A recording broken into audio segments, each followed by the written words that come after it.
जनूबी वजीरिस्तान में ड्रोन हमला बिलाखिर हो ही गया।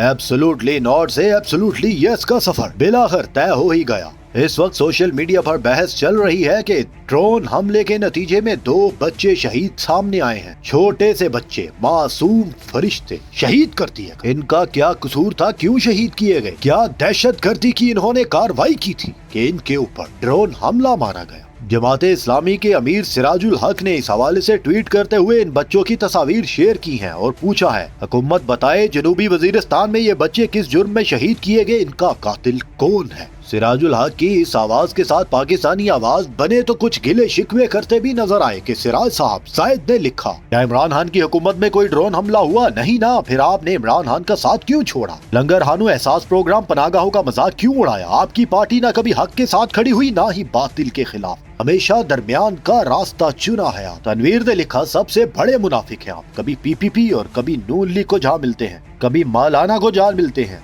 आपको कोई हक नहीं ये सवाल करने का। आप इमरान खान के दौर में एक भी ड्रोन हमला क्यों नहीं हुआ? क्योंकि उसने एब्सोल्युटली नॉट कहा था। लियाकत अली ने लिखा, आप भी हक के साथ खड़े हो जाए तो जवाब तलब कर लेंगे। आप जानते हैं आपके पास अक्सरियत नहीं है वजीर आजम बनने के लिए, और आप ये भी जानते हैं कि इमरान खान पाकिस्तान से वफादार है। उसका साथ दें और दोनों मिलकर जवाब तलब कीजिएगा। सैफुल इनाम खान ने लिखा, सर सवाल ना करे सिराज लाला, काम करें। जिस शख्स की हुकूमत में एक ड्रोन हमला ना हुआ उसके साथ खड़े हो, हक को पहचाने और साथ दे। लाहौर शहर में रियासत और चोर मिलकर जुल्म कर रहे हैं, उनके खिलाफ भी एक ट्वीट करें, अपनी आवाज उठाएं। वो वाहिद बंदा है जो पूरे पाकिस्तान के लिए खड़ा है, सिर्फ सच के साथ है। ने लिखा, सिराज साहब, ना आप मारने वालों का नाम लेते हैं, ना ड्रोन की मुखालफत करते हैं, मुखालफत करने वालों के साथ खड़े होते हैं। ड्रोन की हामी जमातों के साथ कभी गुफ्तगू करते हैं और इल्हाक करते हैं। अजीब लीडर है।